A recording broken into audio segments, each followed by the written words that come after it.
Pada tanggal 1 Juni 2018, seorang gadis cantik berkebangsaan Palestina ditembak mati tepat di dadanya ketika dia sedang bertugas menjadi seorang relawan medis. Assalamualaikum warahmatullahi wabarakatuh. Kembali lagi di Cerah Cerita Sarah.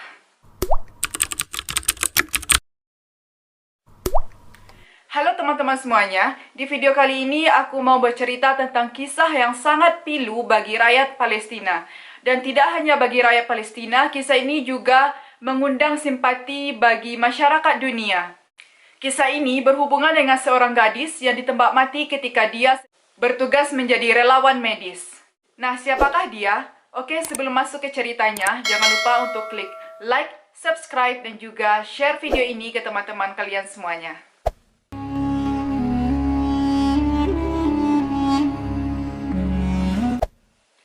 Oke teman-teman, sebelum masuk ke cerita tentang kronologi penembakan, alangkah baiknya kita mengenal terlebih dahulu siapa gadis ini.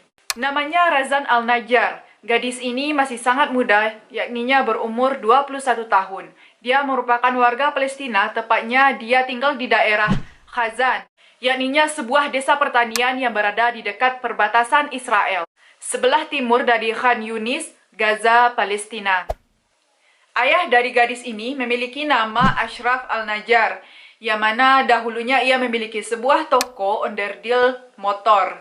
Namun akan tetapi, pada tahun 2014 toko tersebut hancur akibat serangan dari tentara Israel pada saat perang melawan Hamas.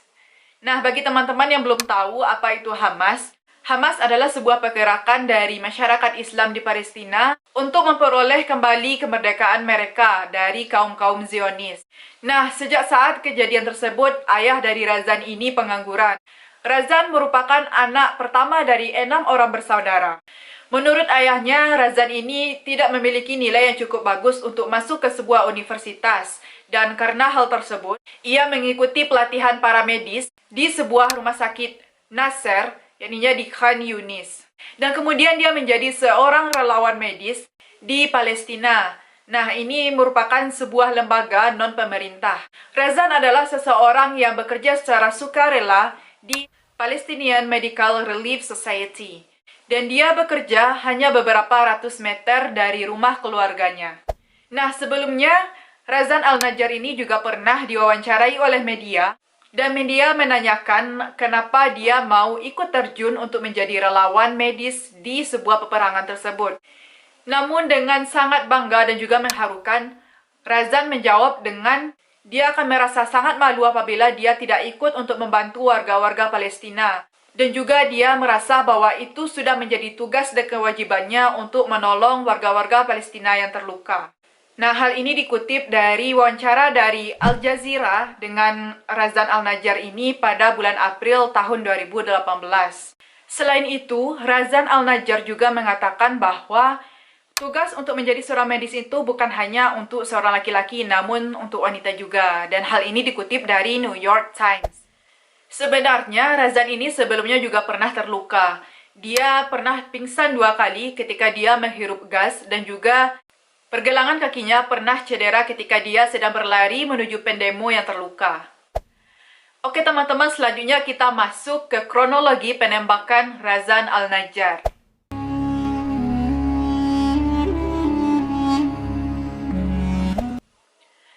Sejak hari Jumat tanggal 30 Maret 2018, Hamas menggelar aksi demonya selama 6 pekan di jalur perbatasan Gaza Israel.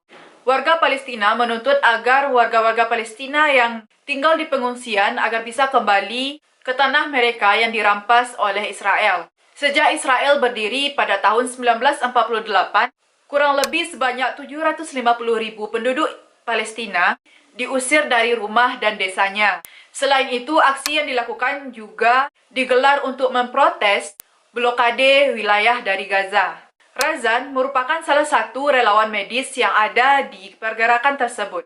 Pada saat itu, hari Jumat tanggal 1 Juni 2018, Razan terkena tembakan tepat di dadanya ketika dia sedang berlari di perbatasan ketika ia ingin membantu salah satu korban yang terluka di lapangan. Sebenarnya ketika dia berlari menuju korban, dia sudah mengangkat kedua tangannya untuk menandakan bahwa dia adalah salah satu relawan medis kepada tentara Israel. Akan tetapi, dia tetap mendapatkan tembakan di dadanya.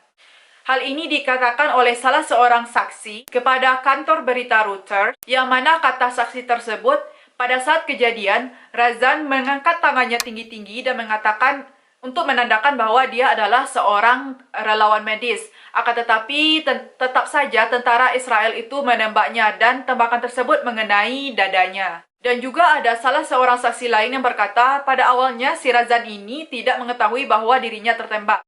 Dan pada saat itu, peluru yang menembak dadanya tembus ke punggungnya. Dan pada saat itulah Razan berteriak, "Punggungku, punggungku."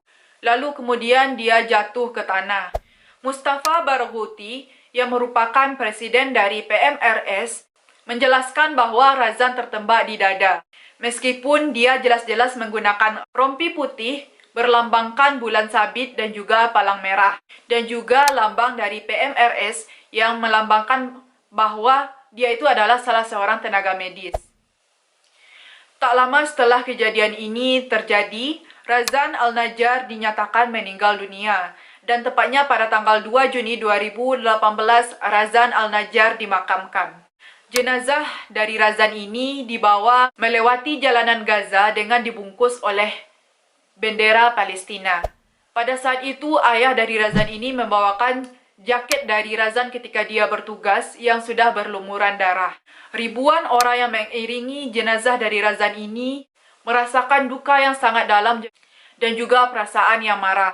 Mereka mengiringi jenazah Razan hingga ke kuburan, yakninya tempat peristirahatan terakhir bagi Razan Al-Najjar. Kementerian Kesehatan dari Gaza menyebutkan bahwa Razan Al-Najjar ini telah meninggal dalam keadaan syahid. Razan merupakan salah satu orang Palestina yang menjadi korban ke-119 di gerakan Great Return March yang dimulai dari bulan Maret 2018. Otoritas Kesehatan Palestina menyebutkan bahwa lebih dari 250 orang meninggal di kejadian tersebut sejak pertama kali demo diadakan. Lebih dari 40 orang adalah anak-anak, dan juga sebanyak 29.000 orang mengalami luka-luka, dan seperempat diantaranya terkena tembakan. Hal ini karena prajurit Israel kerap menggunakan peluru yang asli. Oleh karena itu, beberapa korban harus diamputasi, karena Israel tidak memberikan izin kepada mereka untuk berobat ke tepian bagian barat.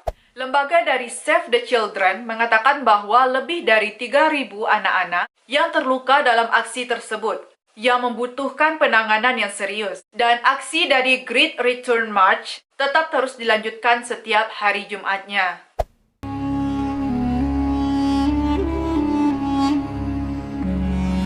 Oke teman-teman, selanjutnya kita masuk kepada keadilan yang ditegakkan buat kasus Razan Al-Najjar. Sebenarnya, militer dari pihak Israel sudah melakukan penyelidikan terhadap kasus yang mengenai Razan Al-Najjar di Khan Yunis pada hari Jumat tersebut. Namun tentara Israel tersebut mengatakan bahwa hasil penyelidikan pertamanya itu mengatakan bahwa penembakan yang terjadi kepada Razan Al-Najjar itu bukan penembakan yang disengaja. Dikutip dari salah satu kabar berita yang bernama Al-Arabi, salah seorang tentara Israel tersebut mengatakan bahwa dalam kejadian tersebut ada banyak tembakan yang diarahkan.